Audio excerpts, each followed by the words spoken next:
Hoje vamos conversar sobre os livros que eu quero ler em 2025. Vamos lá?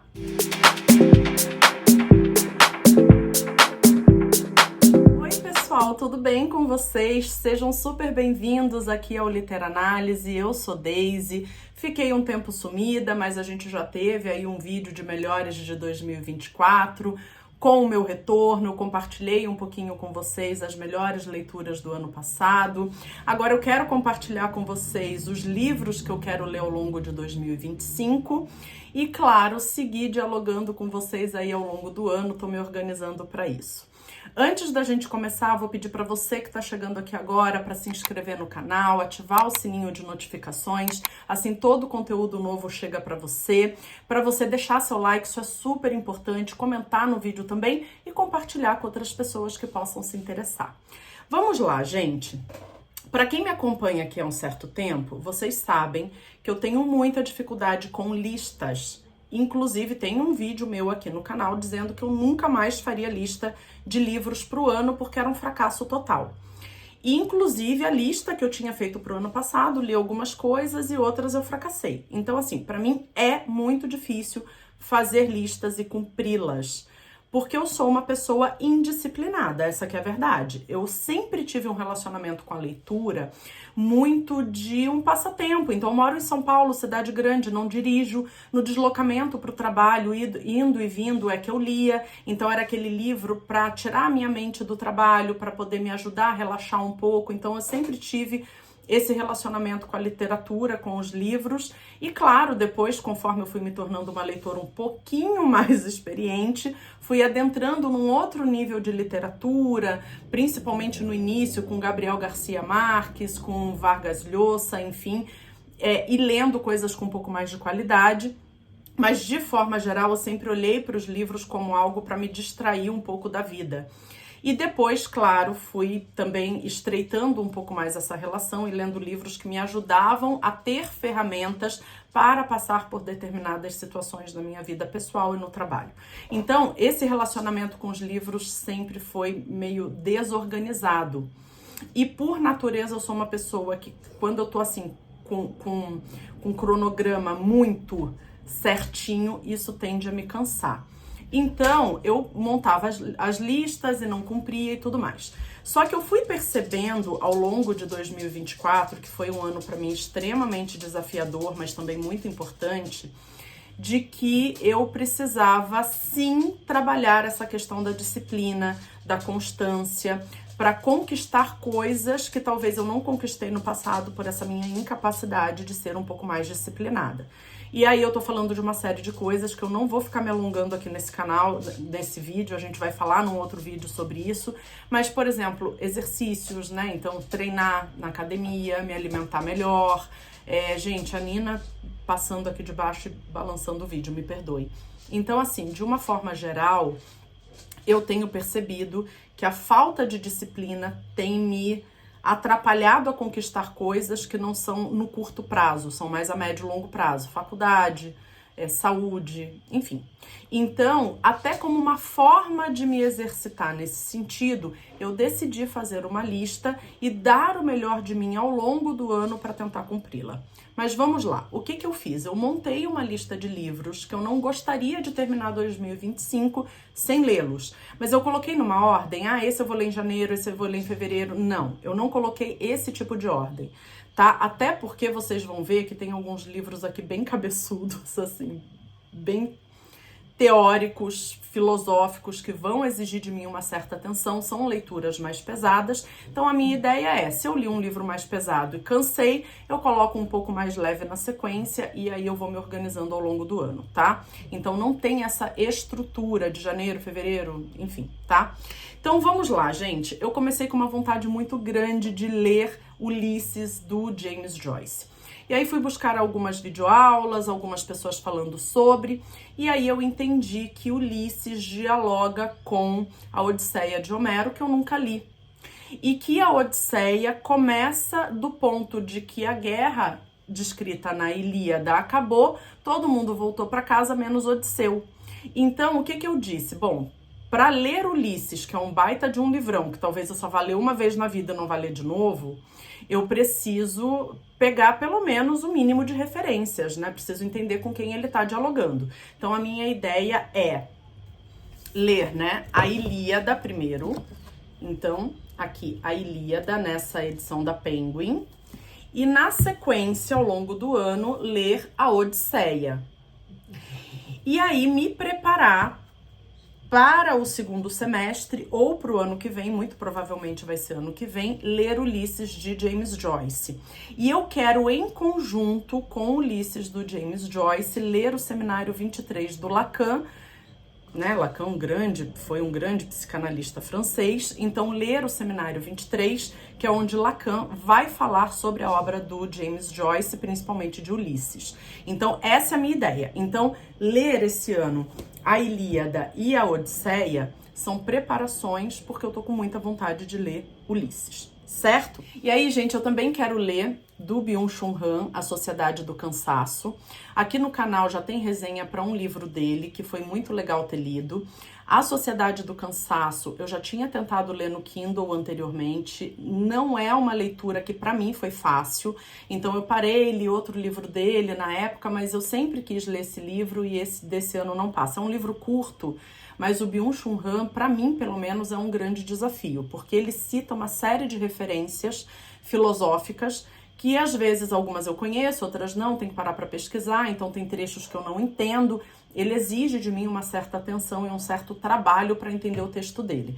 Eu acho que ele vai seguir numa pegada muito parecida com aquele livro 24 por 24, que lá na primeira fase do Literanálise eu tinha lido e resenhado aqui, mas enfim, né, eu vou ler e me esforçar na medida do possível pra gente conversar sobre esse livro. Resenha, gente, eu sei lá, acho que eu não sou capaz de fazer resenha de livro nenhum. Sou só uma leitora bem simplesinha, tentando melhorar a sua condição enquanto leitora, né, o seu entendimento literário, vindo aqui dialogar, né? Então vocês sabem já como que funciona. E aí, gente, eu tô fazendo a faculdade de psicologia.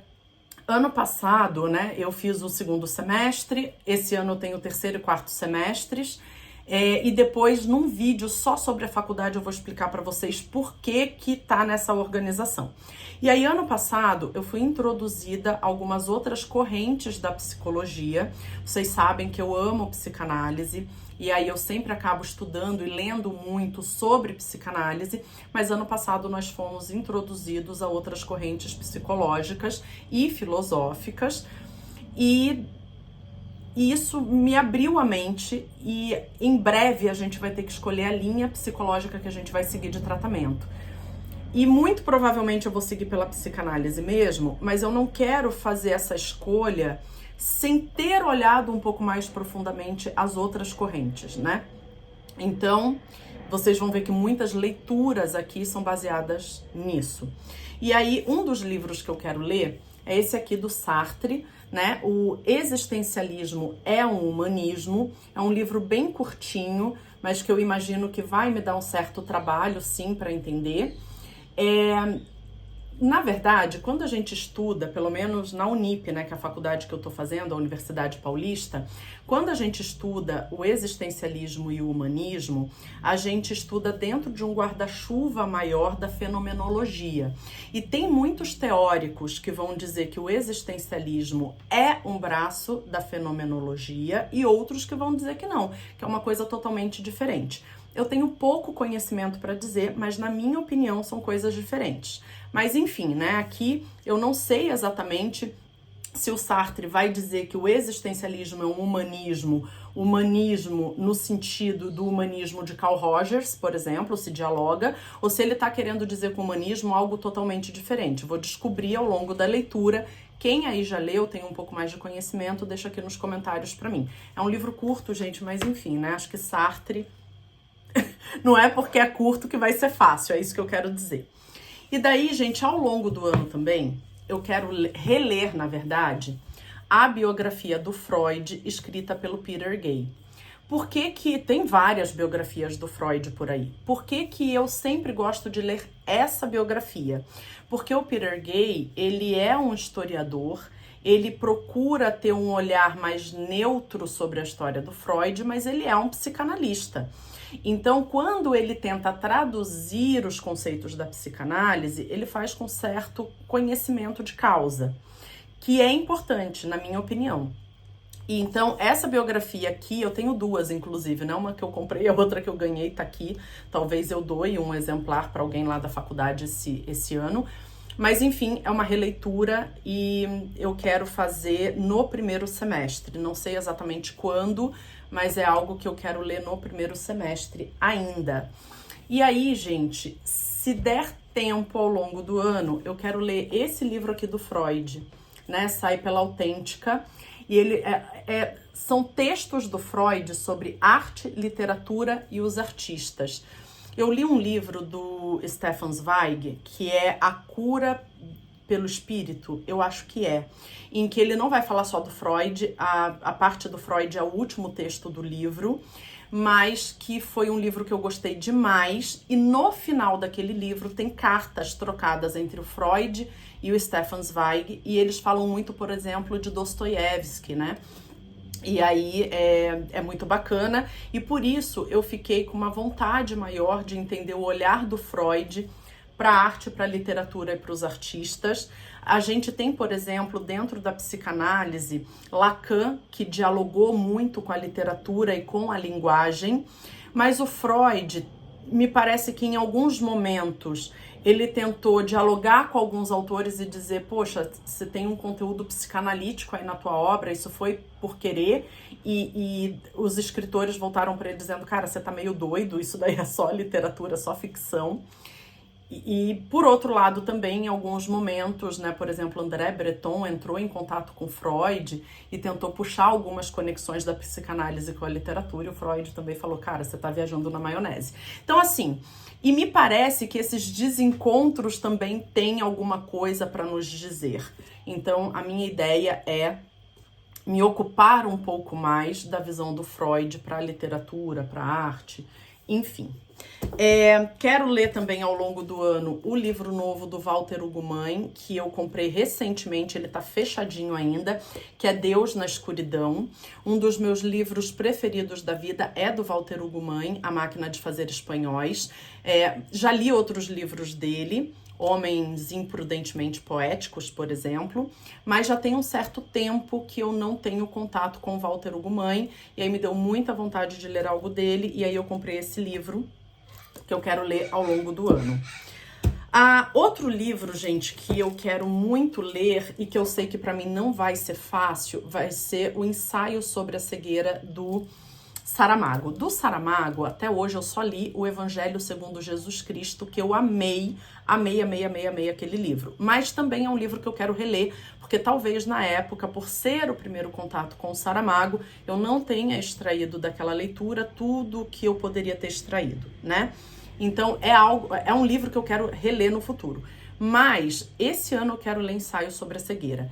Eu assisti o filme há muito tempo atrás, foi um filme pesadíssimo, que no final eu terminei dizendo eu gostaria de ter desassistido, não gostaria de ter assistido, e ainda queria esquecer o que eu assisti, porque eu achei um filme muito pesado, mexeu muito comigo, mas esse ano, talvez mais madura agora, enquanto pessoa, eu consiga ler o Ensaio sobre a Cegueira e, enfim, é algo que eu quero muito, porque a gente passa pela vida muitas vezes cego, individualmente ou enquanto sociedade. Entendo que é sobre isso que o Saramago vai trazer ali no livro, né? O Saramago sempre muito cáustico nas suas percepções e nas suas histórias. Então, é um livro que eu quero ler muito. Outro livro, gente, que eu quero ler ao longo desse ano é O Caderno Proibido de Alba de Céspedes.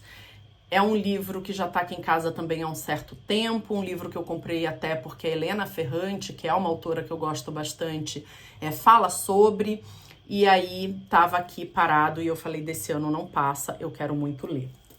E aí vocês percebem que tem ficção e não ficção, e aí a minha ideia é ir intercalando. Tô lendo não ficção, tá muito pesado, então deixa eu pôr uma ficção aqui. Talvez não, Ensaio sobre a Cegueira, que é uma ficção, mas que eu entendo que não é muito leve. Mas que eu possa ir intercalando isso ao longo do ano. E aí, gente, vamos lá. Como eu disse para vocês, né, quando eu apresentei ali o livro do Sartre, no semestre passado eu tive um pouco de fenomenologia. Dentro da Fenô, a gente teve a Fanon propriamente dita, e aí se enquadra ali o humanismo e o existencialismo. Existencialismo que algumas pessoas, alguns teóricos põem fora da Fanon e outros que põem dentro. Eu, na minha percepção, pouquíssimo que eu tenho de conhecimento, entendo que está fora, mas enfim, estudamos, né, numa mesma linha de raciocínio. E aí eu queria me aprofundar um pouco mais. E aí eu comprei do Carl Rogers, Tornar-se Pessoa. Aqui a gente está falando de humanismo, tá? O Carl Rogers, dentro da psicologia, segue uma linha de humanismo. E que, assim, eu entendo que o humanismo não vai ser uma das minhas possibilidades de escolha. Talvez eu pague a língua no futuro, mas pelo menos pelo que eu estudei até agora, não é uma linha da qual eu entenda que os meus valores e as minhas crenças estão com muita conexão, mas que eu gostaria de entender um pouco mais profundamente. Então eu comprei o Tornar-se Pessoa, do Carl Rogers, que sai pela Martins Fontes e tem quase 500 páginas, né? E é um livro que eu quero ler, como eu disse. Já que eu vou dizer não para alguma coisa, que eu diga com um pouco mais de conhecimento de causa. Pelo pouco que eu estudei na faculdade ali sobre o humanismo, não tem muita conexão com a minha linha de pensamento, porém, eu quero entender um pouco mais. E aí, quando a gente vai mais pro existencialismo, a gente tem que entender que o existencialismo ele vai seguir todo um raciocínio filosófico para chegar a ser o que ele foi, né? E aí a gente tem Sartre muito fortemente ali no século XX, tratando o existencialismo, não só ele, mas principalmente. E aí o que acontece? Sartre tem um livro que é Ser e o Nada, né? Ser e Nada, que vai dialogar com Ser e Tempo do Heidegger, certo?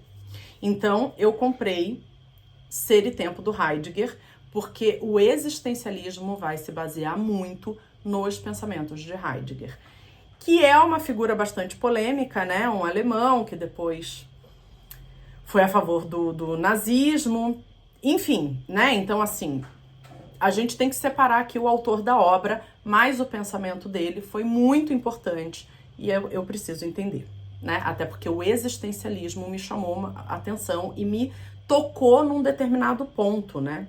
Então, mesmo que talvez eu não siga essa linha, que eu vá para a psicanálise e que aí é uma visão totalmente diferente do ser humano, né? Lá a gente tem uma visão determinista e aqui a gente tem uma visão talvez não tão determinista assim do ser humano, mas enfim, eu quero compreender um pouco mais. Então, independentemente do que Heidegger fez de meleca, ler a obra dele e entender é importante. Então, Ser e Tempo do Heidegger sai pela editora Vozes.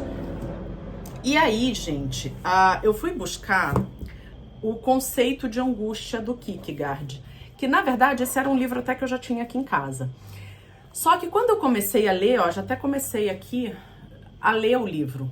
Só que quando eu comecei a ler, eu falei, poxa, esse cara tá dialogando com alguém e eu tô perdendo um tanto do livro por não ter essa compreensão de com quem ele está dialogando e como que é esse diálogo. E aí, claro que logo no início do livro eu entendi que ele está dialogando principalmente, não somente com, mas principalmente com Santo Agostinho. Então, o que eu fiz? Comprei as Confissões, né? Confissões de Santo Agostinho. E aí, qual é a minha ideia? Ler as Confissões de Santo Agostinho, ler o conceito de angústia de Kierkegaard, depois ler Ser e Tempo, do Heidegger, e aí ler o livrinho do Sartre. Essa é a minha ideia. Como que eu vou fazer isso ao longo do ano? Numa bateria só? Duvido que eu vá aguentar. Porque aí, gente, quem gosta muito de filosofia, que de repente já leu esses autores, coloca aqui pra mim nos comentários. Mas são teorias difíceis de entender, você tem todo um raciocínio para seguir, eles dialogam e eles vão concordando e discordando e trazendo seus argumentos. Então não é uma coisa que você vai ler corrido da noite pro dia e tudo mais. Eu tenho uma professora ótima na faculdade, que além de psicóloga, ela tem especialização em filosofia, então é uma pessoa que em alguns pontos que eu tiver dúvida, entendo que ela vai ser uma pessoa que pode me ajudar, mas são livros que eu vou precisar ir lendo aos poucos, parando para entender, compreender, e muito talvez eu não vá compreender, mas enfim, tô com bastante vontade de empreender essa jornada aí ao longo do ano, até para não deixar passar muito, porque a gente começou a estudar de uma forma ali um pouco mais ampla essas teorias psicológicas, né? Porque a psicologia até pouco tempo atrás, ela era conectada com a filosofia, né? Então, filosofia, psicologia, pedagogia, e depois elas foram se separando, as ciências foram se separando. Então, muito ainda do que a gente vê na psicologia hoje vem de uma linha filosófica, e aí é importante a gente entender de onde tá vindo, né? Pelo menos pra mim, gente. Eu não consigo dizer que eu vou me dedicar a uma coisa e entender de forma rasa. Então, exige da gente um certo trabalho, mas eu tô bem feliz de que eu possa fazê-lo. E é isso, eu vou precisar muito da ajuda de vocês, né? De pessoas que já leram, que vão poder trocar ideia, dizer, Deise, aqui você viu errado, aqui você pode complementar sim, então tô contando muito aí com a ajuda de vocês. E vocês, o que vocês estão pretendendo ler ao longo de 2025? Deixem aqui nos comentários pra mim. E se vocês tiverem alguma dica pra me ajudar na minha empreitada, eu também tô super aberta para ouvir, certo? Gratidão infinita, gente, por vocês me acompanharem. Um excelente ano para todos nós. Não esqueçam de deixar o like, de se inscrever, de compartilhar. E a gente vai se encontrando em outros vídeos por aqui.